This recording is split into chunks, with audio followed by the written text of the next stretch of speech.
TVC, a TV do Correio da Manhã.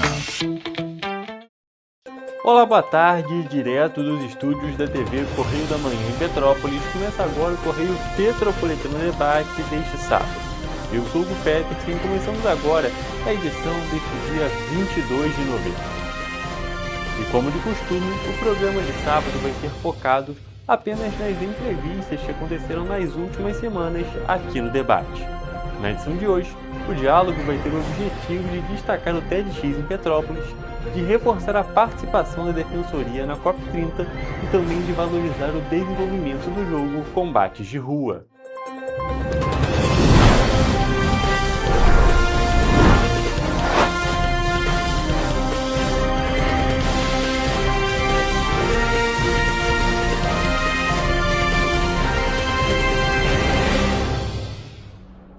Estamos de volta com o Correio Petropolitano Debate e já estamos aqui ao vivo com a Camila, que veio conversar com a gente sobre o TEDx.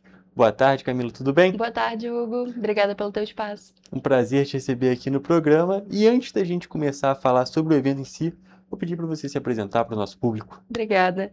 Gente, prazer estar aqui falando do TEDx Petrópolis. Meu nome é Camila, eu sou organizadora da 5ª edição do TEDx Petrópolis. Estou aqui representando um time de mais ou menos 30 voluntários e mais um monte de marca que conta essa história junto com a gente. E além do TEDx, também sou head de marketing de uma empresa de tecnologia, trabalho com isso há mais de 15 anos e cedo, com prazer, com paixão, parte do meu tempo como voluntariada. Todos nós somos voluntários. São uma curiosidade interessante sobre o TEDx. Todo mundo que participa da organização do evento são todos voluntários. E essa é a intenção, um evento que é feito por pessoas da comunidade para a comunidade. Perfeito. E eu queria já começar perguntando o que é o TEDx? Isso acho que é a pergunta de $1 milhão, assim. TED é uma plataforma, uma ONG, essencialmente, de ideias. Essencialmente, a gente acredita que ideias modificam pessoas e pessoas transformam o mundo. Então, essa ONG, chamada TED, é uma ONG internacional e que ela concede licenças chamadas TEDx, para que você possa realizar o modelo de conferência TEDx na sua cidade. A gente realiza o TEDx Petrópolis, então, com a licença TED, e a gente traz esse modelo de conferência grandão, internacional, com todas as diretrizes, normas, esse modelo para a nossa cidade, porque a gente acredita exatamente nisso, que ideias podem trazer uma oxigenação, e a gente gosta da casadinha, a gente traz gente de fora, são especialistas, pensadores, para trazer esse ar, essa novidade para a cidade, mas a gente também faz o ao contrário, que é colocar pessoas, projetos, inovações, aquilo que está aqui nascendo na Serra, num palco que é internacional. Perfeito. Eu queria perguntar se você já pode dar um spoiler para a gente de que tipo de coisa, que tipo de apresentação nós vamos ter nessa 5ª edição. Nessa 5ª edição, prevista para o dia 30 de novembro, vocês podem esperar muita conversa sobre aquilo que é um clássico de um TEDx. Tecnologia, ciência, inovação, empreendedorismo. Mas nessa 5ª edição a gente vem sobre a licença Countdown. O que é isso, Hugo? Desde 2020, o TED está trabalhando fortemente a licença Countdown, que é o evento âncora do TED para falar sobre questões climáticas, questões de meio ambiente. E essa é uma dor grande da nossa cidade, né? Uma cidade que quer se vender como turista, que quer se vender, depende muito do comércio, depende muito do turismo, precisa ter uma imagem forte, precisa ter um turismo forte. Então a gente entendeu que era importante a gente falar sobre isso também de frente, e não de um jeito pessimista, mas de um jeito como que a gente pode construir uma cidade mais resiliente, com soluções, de uma forma criativa. Então a gente começou a trabalhar o Countdown. Então você pode esperar muita conversa sobre o meio ambiente, a gente pode esperar muita conversa sobre soluções criativas, empresariais, anti-greenwashing. Então, acho que é isso. Perfeito. E como é que as pessoas vão poder fazer para poder comparecer no evento? Tem que fazer algum tipo de inscrição? Como é que funciona essa parte? Você pode seguir o TEDx nas redes sociais. tanto pelo Instagram quanto no nosso site www.tetispetrópolis.com.br para adquirir o seu ingresso. Ele vai estar sendo disponibilizado pelo Simpla. Lá você encontra as maiores informações dos valores, qual é a diferença dos assentos. Vai ser realizado no Palácio Quitandinha, no dia 30, como eu falei. A partir das 13 horas, é um evento que dura a tarde inteira. Serão os palestrantes, teremos 3 sessões de palestras, teremos apresentações musicais, artistas estão sendo convocados, eles estão produzindo artes para serem apresentadas no dia, que são os artistas pelo clima. Então, é um dia multicultural, com muito conhecimento, muita gente envolvida, muita marca boa envolvida, Colégio Pense, Alumic, Editora Vozes, todos eles, Serratec, o Sesc, todos eles envolvidos para que a gente construa realmente um evento para agentes de mudança. Então, se você se identifica com isso, se você precisa, se você é um empresário, se você é uma pessoa que está querendo construir alguma coisa de diferente, você tem um propósito, que você queira trazer algo de diferença para a cidade, para a comunidade, você quer aquele start que está faltando, talvez esteja no TEDx Petrópolis, e a gente espera você lá no dia 30 de novembro. Perfeito. Queria perguntar também qual é a importância de eventos como esse TEDx aqui para a cidade, aqui para Petrópolis, e também é uma pergunta que não vale apenas para o município, mas a importância de eventos como o TED nos diferentes locais do mundo. Hugo, eu acredito muito, eu gosto muito dessa palavra propósito. Ela me convoca muitas vezes e é o que eu tento passar para os nossos voluntários, e eu acredito que é o que faz esses 30 voluntários, essas mais de 20 marcas parceiras estarem com a gente. São pessoas que acreditam tanto na cidade quanto no potencial dela. Acredito que a gente, quanto agente de transformação, a gente dando o primeiro passo, a gente consegue incentivar uma cadeia de valores, né? Uma cadeia de ação. Quando a gente consegue ser a transformação, quando a gente consegue fazer um passo de mudança rumo àquele mundo, aquele futuro que a gente quer, a gente começa a construir aqueles futuros possíveis.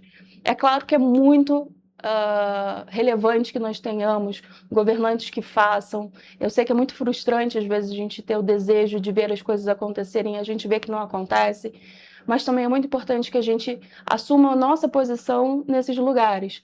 Se a gente sabe o que está acontecendo, se a gente tem ideias valiosas, a gente colabora, a gente participa, a gente contribui, a nossa voz se faz ser ouvida. Então, acho que esses espaços de debate, mostrar que a gente está presente, sair da apatia, esses espaços são importantes para que a gente mostre, tanto para eles quanto para a gente mesmo, que a gente se importa.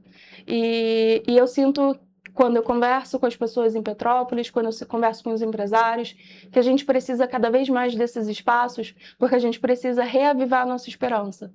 E a gente precisa se reencantar com o mundo mesmo. E Petrópolis precisa da gente. Petrópolis é uma cidade incrível, Petrópolis é uma cidade linda, cheia de pessoas talentosíssimas e que estão muito desesperançosas e que existe um potencial absurdo nessa cidade. E a gente do TEDx gosta de mostrar esse potencial. E a gente queria que a comunidade conseguisse enxergar isso. E a gente convoca vocês para enxergarem isso pelos nossos olhos e se lembrarem um pouquinho de quem a gente é. Muito bom, Camila. Então tá feita a convocação. A gente poderia continuar conversando, mas infelizmente o nosso tempo já acabou. Mas vai ter uma matéria especial falando sobre o TEDx aqui na TV Correio da Manhã também. Agradeço muito a sua presença aqui no programa.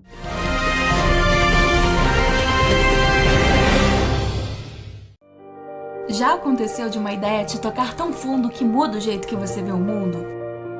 Esse é o poder de uma TED Talk. E o TEDx Petrópolis, esse encontro que conecta pessoas e inspira transformações, chega à sua 5ª edição para falar de cuidado, natureza, tecnologia e futuros possíveis. Porque não é só um evento de palestras, é sobre o que acontece com você depois dele. Você entra para ouvir e sai com vontade de transformar. Apoio TV Correio da Manhã.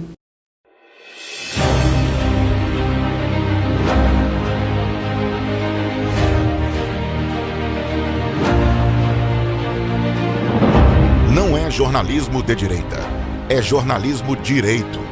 Correio Petropolitano. Tudo que seu jornal não deveria ter deixado de ser. todos os dias, em uma banca perto de você.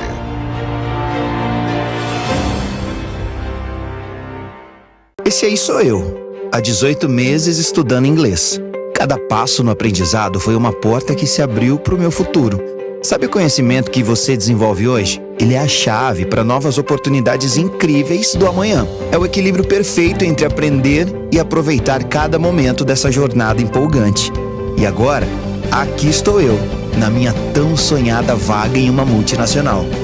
O inglês abre portas. Fale Minds.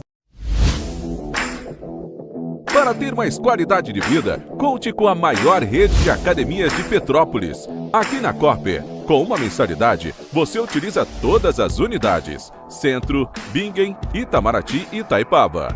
Com planos a partir de R$ 95,00. A academia oferece ambientes modernos para você cuidar da sua saúde com segurança. Os espaços contam com dezenas de aparelhos de musculação, diversos equipamentos para aeróbico e funcional. Além, é claro, de profissionais qualificados e uma extensa grade de aulas coletivas, que inclui dança, bike, jump, wolf fit, step fit, entre outras. Nossas estruturas são equipadas com salas de musculação e aulas coletivas, salas de avaliação física e nutricional, vestiários e estacionamentos amplos. Venha nos fazer uma visita e surpreenda-se!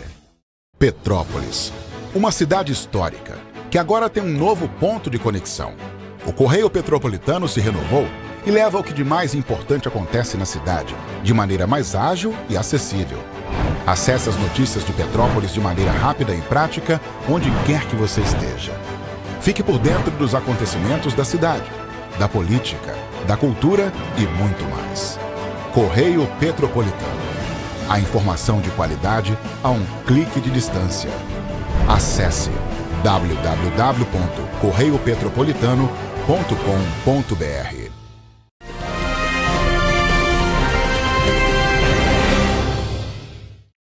Estamos de volta com o Correio Petropolitano Debate e dessa vez estamos aqui com o Lucas Nunes, que está direto de Belém e veio conversar com a gente, Belém, onde está sendo realizada a COP30, e veio conversar um pouco com a gente sobre a atuação da Defensoria Pública durante este evento. Boa tarde, Lucas, tudo bem? Boa tarde, Hugo. Tudo certo? Um prazer sempre falar com a TV Correio e agradeço aí pela oportunidade de novamente estar aqui presente com você. É um prazer te receber aqui no programa. Nós já conversamos algumas vezes, tanto por Zoom quanto pessoalmente aqui. E apesar da gente já ter tido esses outros bate-papos, vou pedir só para você se apresentar para o nosso público, para quem não te conhece ainda.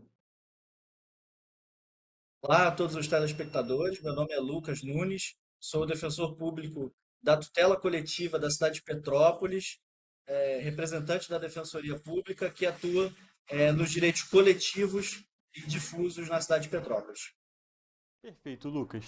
E já aproveitando que você já citou que é um representante da Defensoria Pública nesses diferentes pontos, nesse tópico aqui, nessa sua atuação aqui na cidade de Petrópolis, já queria também falar sobre a sua representação, o papel que você está exercendo aí durante a COP30 em Belém. Pode conversar um pouco com a gente sobre esse espaço que a Defensoria Pública está tendo durante este evento?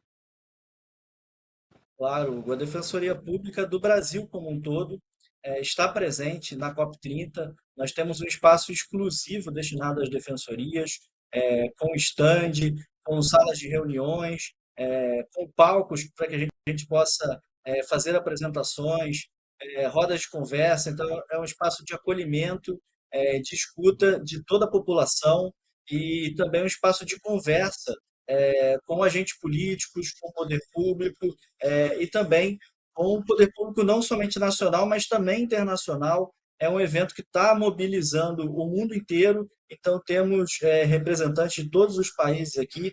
É um evento muito importante que está debatendo a questão climática e no estado do Rio de Janeiro nós temos problemas gravíssimos causados pela questão climática, não é apenas questão de desmatamento, mas sim questão de vidas humanas que estão sendo perdidas com enchentes, com deslizamentos, e tudo isso é fruto dessa crise climática que não apenas o Brasil, mas o mundo todo está passando por ela e a tendência é essa crise só aumentar.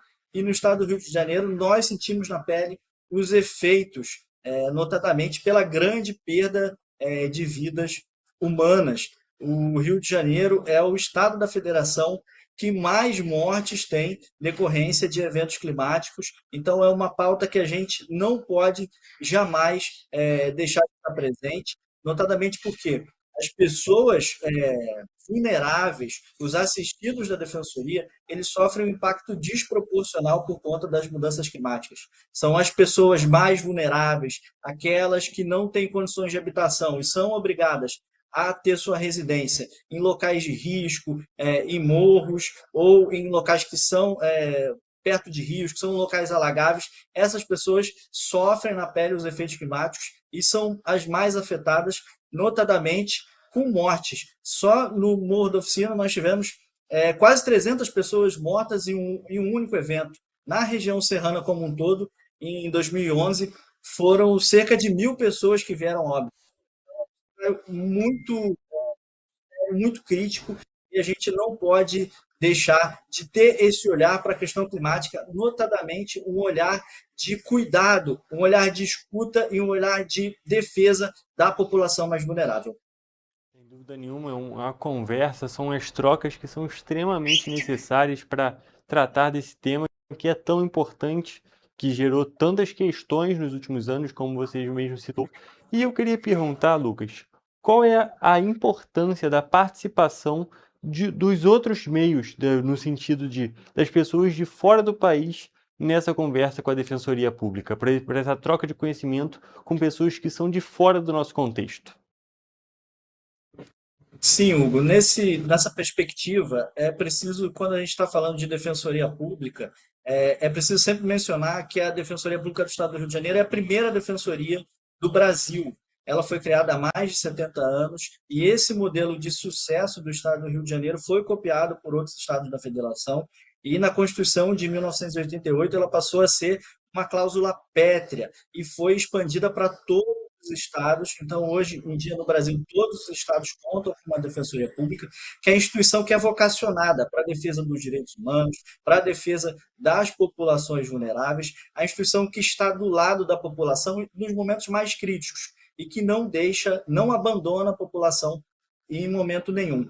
E esse modelo de acesso à justiça, que é o único no Brasil, ele é um grande orgulho para a gente, notadamente para os defensores públicos do Estado do Rio de Janeiro, e é um modelo que é copiado, ele busca ser copiado em outros países. Esse modelo está se expandindo para toda a América Latina, países da América Latina passaram a implementar esse nosso modelo de defensoria, e o mundo todo está de olho no que a gente vem trabalhando com relação ao acesso à justiça. O mundo todo olha com muito orgulho o papel que a Defensoria do Estado do Rio de Janeiro desempenha e existe a possibilidade de outros países, notadamente a Europa, a África, também seguirem esse nosso modelo, que é um modelo de muito sucesso na defesa intransigente da população vulnerável.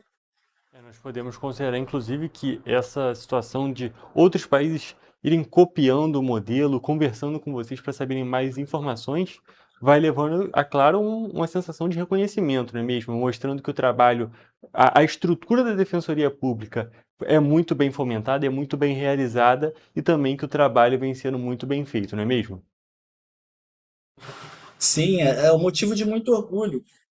Nas últimas pesquisas que tivemos sobre avaliação da população a respeito das instituições públicas, a Defensoria Pública, com muito orgulho, foi considerada pela população brasileira a instituição que a população mais confia. Então, é um grande orgulho que esse nosso trabalho árduo, ele também é reconhecido não apenas pela nossa população do Brasil, mas também pelo mundo todo. É um modelo a ser seguido de acesso à justiça, um modelo que não tem mais retrocesso e um modelo que só tende a avançar, porque, sem dúvida nenhuma, é o melhor modelo, é o modelo que realmente está ao lado das pessoas que mais precisam, em qualquer momento, contra qualquer órgão, contra qualquer ente. A Defensoria Pública é uma instituição autônoma, e essa autonomia é o que dá a ela essa liberdade para atuar, para defender as pessoas em qualquer contexto, contra qualquer órgão público, se for preciso ir contra Estado, município, quem quer que seja. A Defensoria Pública tem um único lado, é o lado da população mais carente, é o lado da população vulnerável. Esse é o nosso papel e a gente não abre mão de defender as pessoas da melhor forma possível. Perfeito, Lucas. E agora a gente está aqui conversando já, falando um pouco sobre essa atuação da Defensoria Pública durante a COP30, falando sobre essas trocas de informação, de conhecimento que estão acontecendo durante este evento aí em Belém. E a gente precisa destacar também que ocorreu o lançamento de um livro durante esse próprio evento, não é mesmo?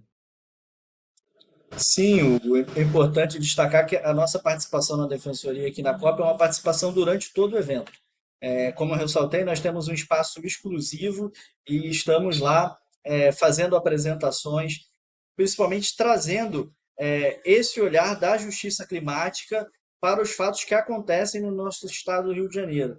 A Defensoria Pública do Estado do Rio de Janeiro é a única instituição pública do nosso estado que está aqui presente em loco. Isso chama atenção, né? Porque assim, é uma pauta muito importante, é um desafio que todos os presidentes do estado deveriam estar aqui debatendo, acolhendo a população, trazendo os nossos problemas, que são problemas diferentes, por exemplo, que as pessoas aqui da Amazônia elas enfrentam. São problemas completamente diferentes. E os nossos problemas, a Defensoria Pública é a instituição que está aqui para dar voz, para ser um megafone da população vulnerável e trazer a nossa perspectiva da justiça climática sobre os casos, os problemas que acontecem no nosso estado. Então, por isso que é muito importante a nossa participação aqui, porque a gente está trazendo um olhar, a gente está colocando foco sobre o que acontece no estado do Rio de Janeiro, para o Brasil e também para o mundo. E aqui para a COP30 a gente aproveitou a ocasião importante para poder fazer o lançamento desse livro, que é um livro voltado para contar a atuação da Defensoria Pública nos últimos desastres que aconteceram no nosso estado. A Defensoria atua ao lado da população nessas grandes tragédias. Em 2010, no Morro do Bumba, a Defensoria foi até o Supremo Tribunal Federal em processos buscando garantir o direito à moradia, a pagamento de aluguel social para as pessoas que foram vitimadas no Morro do Bumba. Nós ganhamos esse direito para as pessoas, resguardamos esse direito para as pessoas no Supremo Tribunal Federal.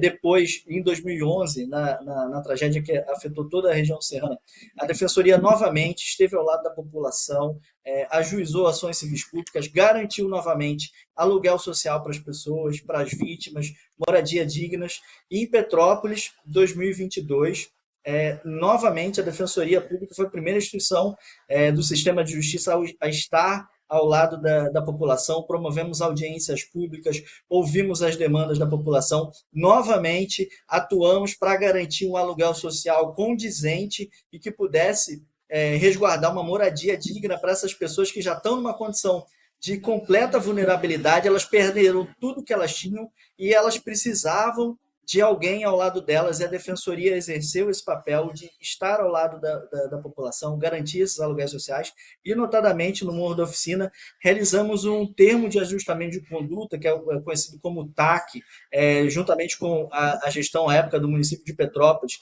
e esse TAC foi responsável por indenizar cerca de 300 famílias, concedeu a essas famílias um valor digno para que elas pudessem recomeçar a sua vida com uma moradia adequada, para que pudessem comprar um outro imóvel.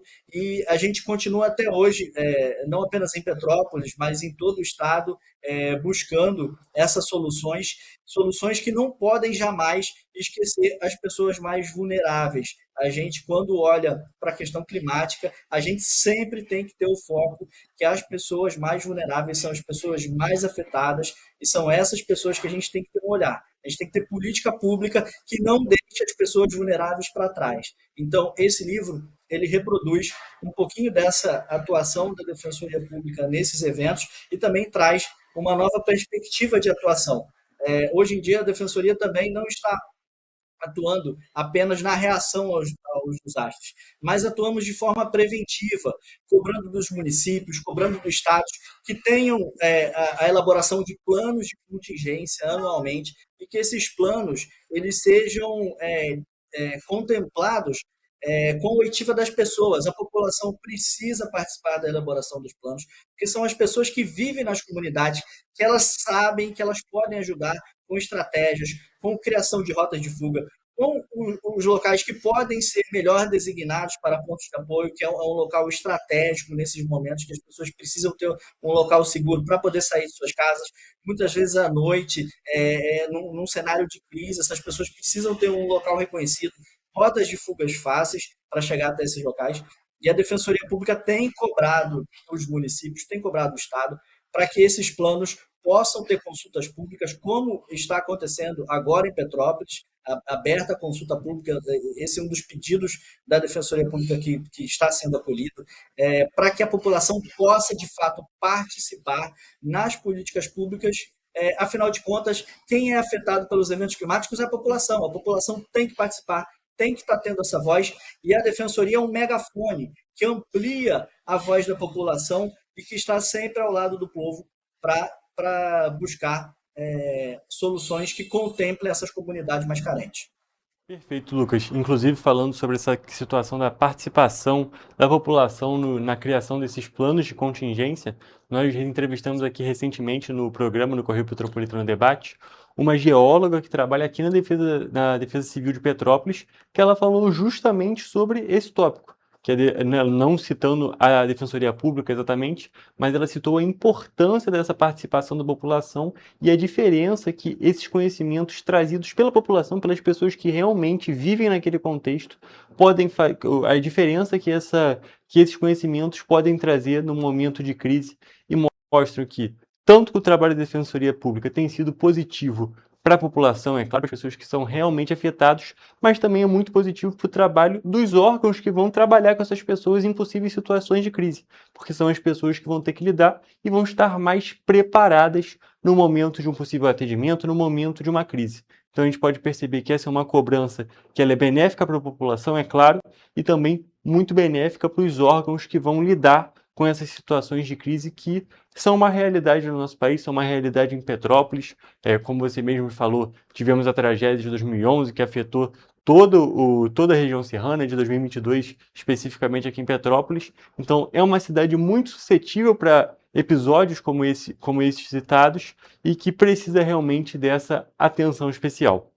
E Lucas, a gente está falando sobre esse livro, o livro que fala sobre a atuação da Defensoria Pública nesses episódios que a gente está comentando. Queria perguntar para você qual é a importância da população poder ler um livro como esse, no sentido de entender a atuação da Defensoria, no sentido de poder entender como que é o outro lado. Porque muitas pessoas já conhecem a Defensoria, já sabem que pode procurar nesses momentos, mas é importante também que elas vejam como é que funciona o trabalho, não é mesmo? Com certeza, Hugo, muito bem apontado. Esse livro é um livro que é destinado justamente à população, um livro gratuito, que a gente fez pensando no vulnerável, com um livro muito uma linguagem acessível, que apresenta a Defensoria Pública, apresenta as formas de contato que o público pode buscar a Defensoria. Então, é uma apresentação para aqueles que ainda não conhecem. A gente sabe que no nosso estado a Defensoria está em todos os municípios, então a gente tem um reconhecimento da população. É difícil alguém que não conheça, alguém que mora no Rio de Janeiro e não conheça a Defensoria, mas a gente está sempre fazendo esse papel de educação em direitos e justamente, além de apresentar a Defensoria, apresentar para as pessoas quais são os direitos delas. Então, nesse livro, a gente apresenta esses direitos. Hoje em dia, a questão climática, notadamente porque a nossa Constituição ela assegura o meio ambiente ecologicamente equilibrado, mas não apenas para gerações futuras, mas para gerações presentes, perdão, mas também para gerações futuras. Então, a gente tem um direito que é o chamado direito intergeracional, um direito do futuro. E esse meio ambiente também ele é correlacionado com a questão climática. E nós temos, no âmbito do Sistema Interamericano de Direitos Humanos, a Corte Interamericana de Direitos Humanos, a Comissão Interamericana de Direitos Humanos, elas entendem que o direito climático, o direito ao meio ambiente, é também um direito humano, então ele está correlacionado com saúde, com educação, principalmente na nossa região, com moradia. Então, esses direitos eles estão todos correlacionados, interseccionados, e esse livro apresenta de uma forma acessível para que a população possa conhecer os seus direitos e que possa buscar os órgãos de proteção, no caso a Defensoria Pública, para que tenha sua voz, para que tenha vez também, para que possa participar, e a Defensoria Pública segue sempre buscando ser esse microfone, esse megafone para ampliar a voz da população. E Lucas, para as pessoas que ficaram interessadas nesse livro, ele foi lançado recentemente, como que elas vão poder ter acesso a ele?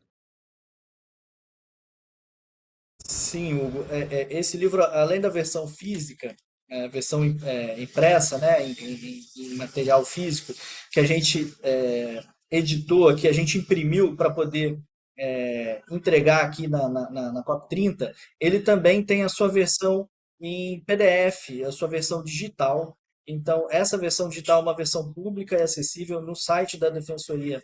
Ele já está disponível e vou encaminhar aqui o link também para a TV Correio, para poder publicar e deixar acessível para toda a população esse livro, que o intuito dele é realmente ser um instrumento para que a população possa se empoderar, possa conhecer seus direitos e possa cada vez mais atuar, ter voz e ter vez nesses momentos tão importantes. Perfeito, Lucas. Tem mais algum ponto que você queira destacar, tanto sobre esse livro ou sobre a atuação e a participação da Defensoria Pública durante o encontro da COP30? Sim, eu gostaria de destacar a importância de estarmos aqui na COP30, estamos todos os dias acolhendo a população, escutando, e a gente tem recebido aqui muitas pessoas de todos os cantos do mundo, e temos recebido pessoas do Rio de Janeiro, pessoas de Petrópolis, então assim, eu tenho ficado muito contente em receber essas pessoas aqui, em conversar. Temos realizado palestras, também rodas de conversa no nosso auditório, para que pessoas do nosso estado possam ter voz aqui na COP30. Então, essas pessoas, nós estamos cedendo microfone para essas pessoas falarem. Então, além dos defensores, a população tem um microfone aberto aqui para falar na COP30. Então, se você que está aí nos assistindo, por acaso estiver aqui na COP30, procure o estande da Defensoria, vem aqui conversar conosco, e estamos aqui falando com toda a população, falando com os representantes também dos estados estrangeiros, mostrando a atuação da Defensoria Pública, mostrando o cenário de crise que a gente tem no nosso estado.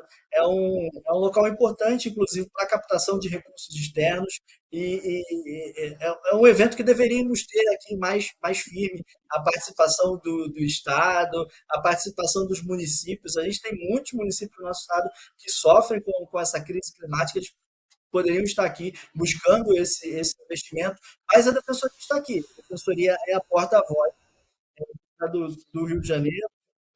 Nós que estamos aqui apoiando a população, e esse é o nosso papel. Temos realizado palestras, eventos com vários enfoques. Teremos agora mais uma roda de conversa específica sobre racismo ambiental, sobre os impactos desproporcionais na população negra das mudanças climáticas. Teremos outra roda de conversa que é específica sobre a questão de gênero, os impactos que as mudanças climáticas causam nas mulheres e nas meninas. Então, temos vários assuntos aqui, todos correlacionados com o direito climático e vulnerabilidade, que estamos debatendo aqui com a população do estado do Rio de Janeiro que está aqui, com a população do Brasil que está aqui, e com os chefes de estado de todo mundo. Obrigado mais uma vez pelo convite, Hugo, e agradecer à TV Correio por esse olhar social que vocês sempre têm, por se preocupar realmente com as pessoas que mais precisam e estarem sempre abertos a serem essa porta de entrada para que as pessoas possam efetivamente trazer o seu direito. A mídia representa um papel muito importante nessa questão social, e a gente novamente aqui agradece por todo o trabalho da TV Correio. Nós também agradecemos aqui a sua participação, estaremos sempre abertos para a Defensoria Pública, assuntos que têm realmente uma relevância extrema para a população, sempre terão espaço aqui no nosso canal, nas nossas redes, porque a população, é claro, é o nosso foco principal. Agradeço muito a sua presença aqui no programa mais uma vez, é sempre um prazer conversar com você, conversar sobre esses assuntos tão relevantes para a nossa população, para a nossa cidade e, é claro, para o nosso estado. Obrigado.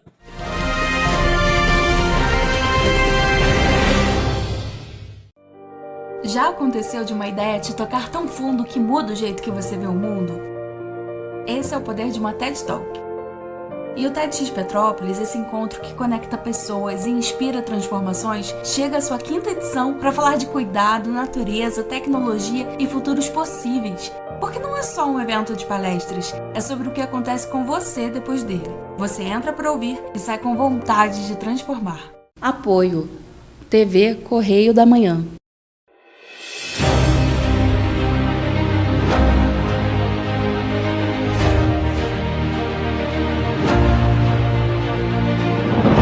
Não é jornalismo de direita, é jornalismo direito. Correio Petropolitano. Tudo que seu jornal não deveria ter deixado de ser. Todos os dias, em uma banca perto de você.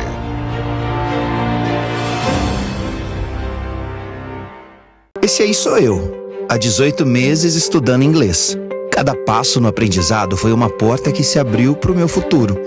Sabe o conhecimento que você desenvolve hoje? Ele é a chave para novas oportunidades incríveis do amanhã. É o equilíbrio perfeito entre aprender e aproveitar cada momento dessa jornada empolgante. E agora, aqui estou eu, na minha tão sonhada vaga em uma multinacional. O inglês abre portas. Fale Minds. Para ter mais qualidade de vida, conte com a maior rede de academias de Petrópolis. Aqui na Corper, com uma mensalidade, você utiliza todas as unidades: Centro, Bingen, Itamaraty e Itaipava. Com planos a partir de R$ 95,00. A academia oferece ambientes modernos para você cuidar da sua saúde com segurança. Os espaços contam com dezenas de aparelhos de musculação, diversos equipamentos para aeróbico e funcional. Além, é claro, de profissionais qualificados e uma extensa grade de aulas coletivas, que inclui dança, bike, jump, wolf fit, step fit, entre outras. Nossas estruturas são equipadas com salas de musculação e aulas coletivas, salas de avaliação física e nutricional, vestiários e estacionamentos amplos. Venha nos fazer uma visita e surpreenda-se! Petrópolis. Uma cidade histórica, que agora tem um novo ponto de conexão. O Correio Petropolitano se renovou e leva o que de mais importante acontece na cidade, de maneira mais ágil e acessível. Acesse as notícias de Petrópolis de maneira rápida e prática, onde quer que você esteja. Fique por dentro dos acontecimentos da cidade, da política, da cultura e muito mais. Correio Petropolitano. A informação de qualidade a um clique de distância. Acesse www.correiopetropolitano.com.br.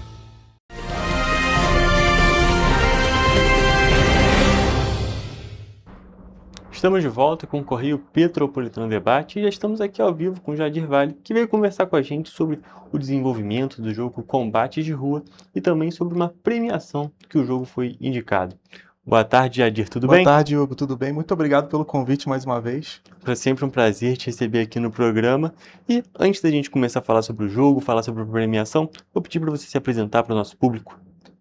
Boa tarde, pessoal. Muito prazer. Para quem ainda não me conhece, meu nome é Jadir Vale e junto da minha esposa Carol Moreira, nós somos os criadores do estúdio Vale Verso e atualmente nosso maior projeto é o jogo de luta, combate e rua, que é o jogo indie que está sendo desenvolvido apenas por nós dois e ele é inspirado em clássicos dos anos 90, como Street Fighter e The King of Fighters. Só que a pegada dele de trazer a brasilidade para esse meio de jogos de luta é ser todo ambientado na cidade de Petrópolis. Então é um jogo de luta com mecânicas clássicas que a gente está resgatando, além de trazer uma pegada nossa, mas com essa ambientação toda envolta com cenários aqui da cidade de Petrópolis, mas não só pontos turísticos, como também lugares comuns do dia a dia, como Terminal Correias, ali em frente ao obelisco, né, para ver o movimento dos carros, essas coisas assim. Então é a ótica de Petrópolis vista pelos petropolitanos. Então isso que a gente quis passar para a ideia desse jogo, assim, um resumo bem básico assim do que é o combate de rua, né?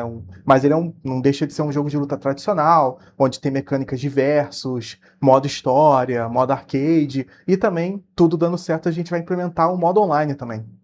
Perfeito, Jadir. A gente já até conversou uma vez aqui sobre o jogo, já falamos um pouco sobre a história, você deu alguns spoilers pra gente, que o jogo ainda não tá completo, a gente destacar isso, ainda tá, a gente pode dizer que já tá indo para a parte final do desenvolvimento, mas ainda não está preparado para ser lançado para o público. Inclusive, você já fez uma pequena apresentação sobre o jogo, falou sobre esse contexto diferente dele, né, essa ambientação em Petrópolis, principalmente nessa ótica dos petropolitanos, né? Não é só o que chega para quem é de fora, mas também para quem é aqui da cidade, a pessoa vai conseguir pegar as referências aqui do município. Queria que você falasse para a gente como é que está esse desenvolvimento. A gente já estava conversando antes, você já falou que já está se encaminhando para o fim, mas como é que está a situação? Então, ele tá muito avançado com relação à última vez, né, que a gente conversou sobre, porque em questões de produção de sprites, a gente está finalizando o último personagem que vai ter no lançamento do jogo, né? E também a gente está finalizando o processo de dublagem, né? A gente está com um elenco de dublagem bem robusto. A maioria das pessoas já gravaram, né, suas falas. Então posso dizer que nessa questão de finalização de sprites e dublagem, a gente deve estar uns 85% finalizados, né? Atualmente, eu agora estou fazendo a última grande atualização que o jogo vai sofrer com relação à engine, que atualmente eu troquei a versão da engine para uma versão mais recente que possibilita mais recursos. Lógico que ela vai deixar o jogo muito mais fluido do que ele já estava. Então, graças a essa atualização de engine, a gente também está aproximando muito próximo do lançamento do jogo. Eu posso dizer que no total, incluindo tudo, ele deve estar uns 85% caminhando para 90% pronto, porque assim que finalizar esse último personagem, os sprites dele, começa o processo de programação final, que aí só vai ter o modo história para a gente programar, desenhar, mas isso é uma coisa muito mais rápida de fazer do que desenhar os personagens, já que cada personagem tem uma média de 250 a 350 frames para fazer um personagem. Tem um trabalho aí de mais ou menos 2 meses e meio, quase 3 por personagem. A questão do modo história são desenhos também, mas são muito mais rápido. Em 1 mês aí dá para fazer um capítulo inteiro, mais de um capítulo, coisa do tipo. Então, o prazo, eu não gosto de dar prazo, porque às vezes pode ter um imprevisto, ainda mais que a nossa equipe é pequena, é só eu e minha esposa, Carol. Então, mas eu acredito que dá para bater o martelo, falar que provavelmente está tudo pronto em maio. Todo o jogo, todo o elenco, tudo pronto, já com a página na Steam, tudo certinho assim. Em maio eu acredito que esteja tudo resolvido e as pessoas já vão poder estar usufruindo do jogo, ou com a data de lançamento, tipo, para um mês seguinte, essas coisas assim, pra gente, que também tem esse lance de, quando a gente finaliza o jogo, coloca na Steam, a gente conseguir as wishlists, que é a coisa mais importante, que é como mecânica ali daquela plataforma utiliza para recomendar para mais pessoas. Então, a gente ainda vai ter um processo aí de tempo de preparo para conseguir essas wishlists, para quando fazer o lançamento certinho, o maior número de pessoas conseguir ter acesso ao jogo e descobrir o jogo, né? Perfeito. A gente já comentou isso na nossa última vez que a gente conversou, quando eu perguntei para você um pouco sobre as inspirações no jogo. Você já até fez algumas referências no iniciozinho lá, quando você fez aquele, vamos dizer, um resuminho sobre o que o jogo se trata. Mas para as pessoas que estão acostumadas a jogar jogos de luta, o que elas podem esperar de mecânicas que são parecidas ou que são inspiradas em outros jogos também? Eu gosto de falar que os principais fatores assim que pesou no desenvolvimento do meu jogo, as principais influências, foi o The King of Fighters, né, que é uma franquia muito famosa da SNK, né, e o Rage of the Dragons, que também é um jogo... Ele é quase um jogo indie, né? Porque ele é um jogo bem obscuro, né? Que foi lançado lá para a plataforma Neo Geo e recentemente foi ressuscitado por uma outra empresa que adquiriu os direitos, né? O combate de rua, ele bebe muito dessas duas mecânicas, porque ele tem todas essas mecânicas de jogo de luta tradicional, corrida, dash para trás, defesa, bloqueio aéreo, 3 barras de vida, especial com pouca vida, né? 3 barras de especial, no caso, né? O especial de pouca vida e tal.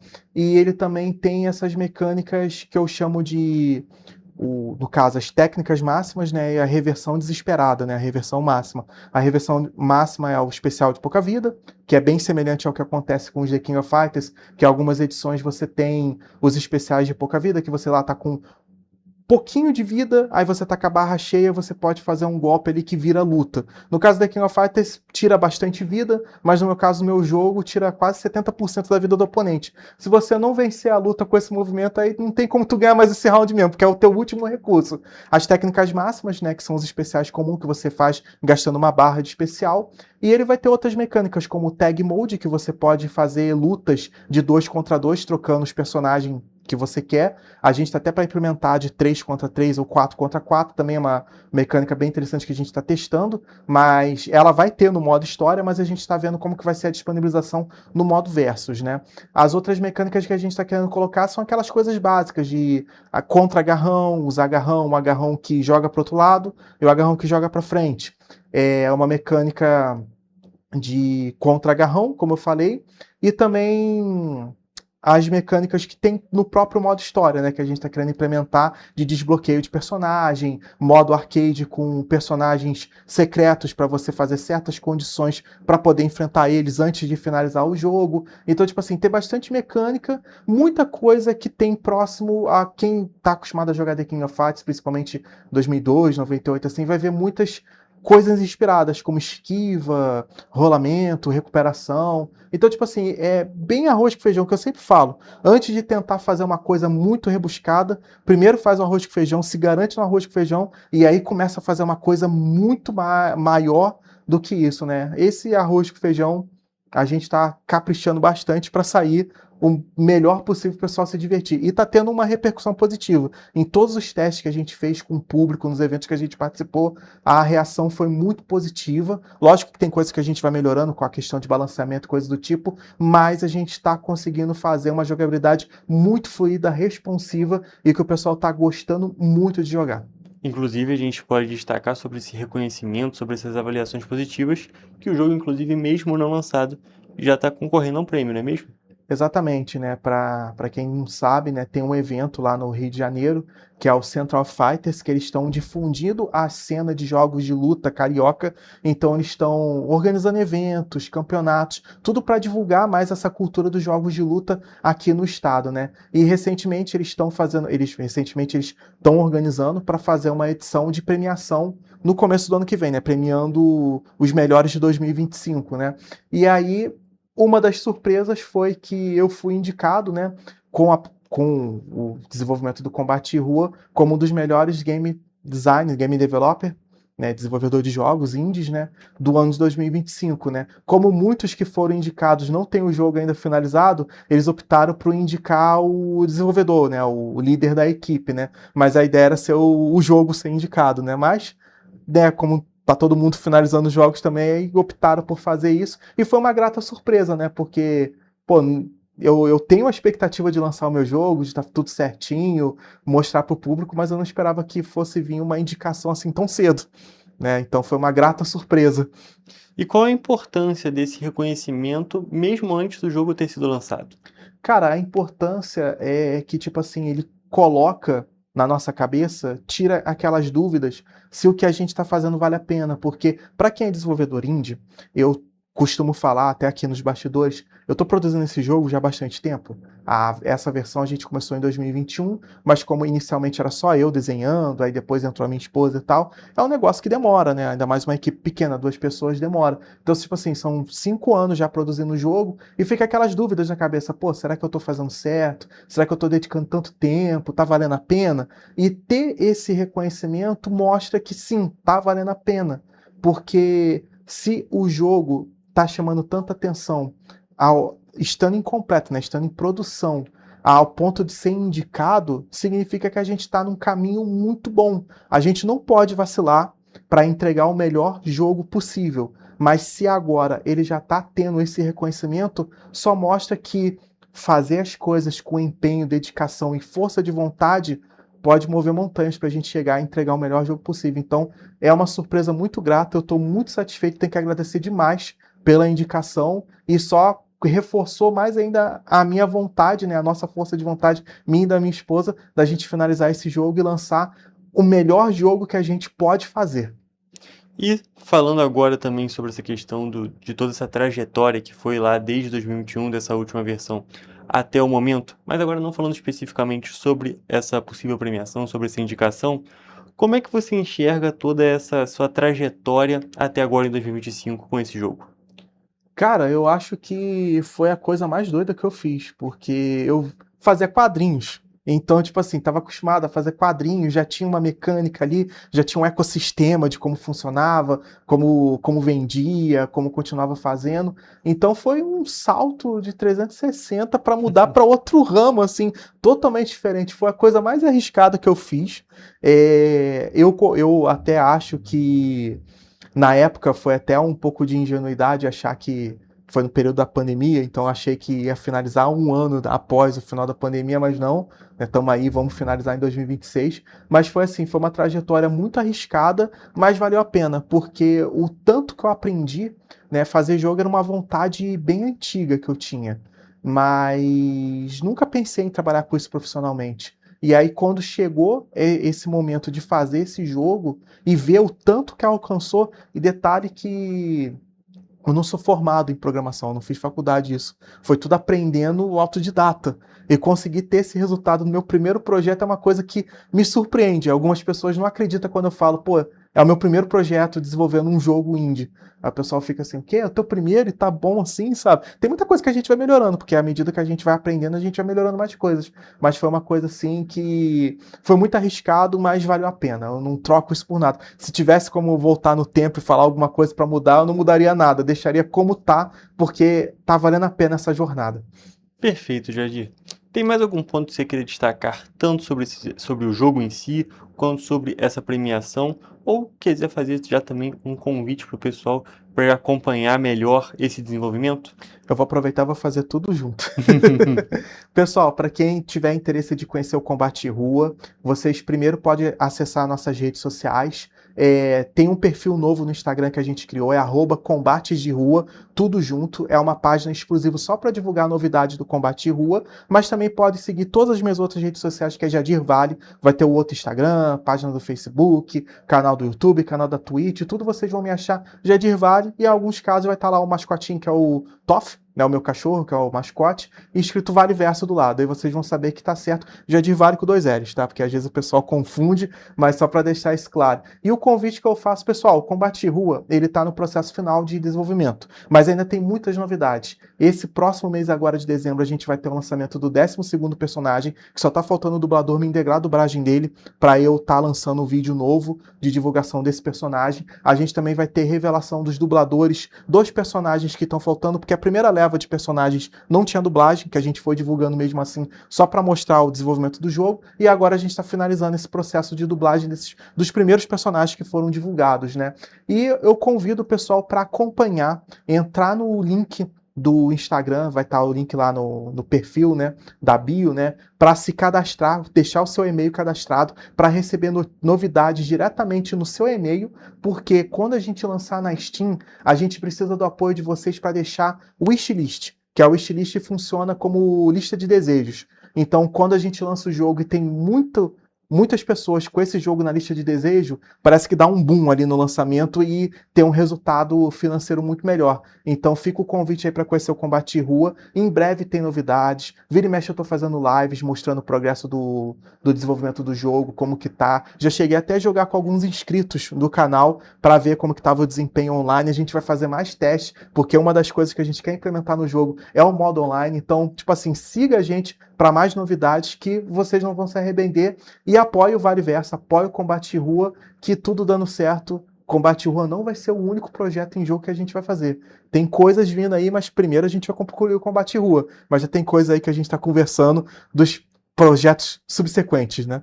Perfeito, Jadir. muito obrigado pela sua presença aqui, muito obrigado por esse bate-papo e também desejar aqui toda a sorte, um ótimo trabalho para finalizar esse jogo e também muita sorte nessa premiação que vai acontecer no ano que vem. Muito obrigado, Hugo, e muito obrigado mais uma vez pelo convite, cara. Tô muito feliz de estar aqui falando mais uma vez de combate de rua. Eu que agradeço pela sua presença. E, gente, agora eu vou encerrar a nossa entrevista de hoje e também o Correio Petropolitano Debate. Até a próxima!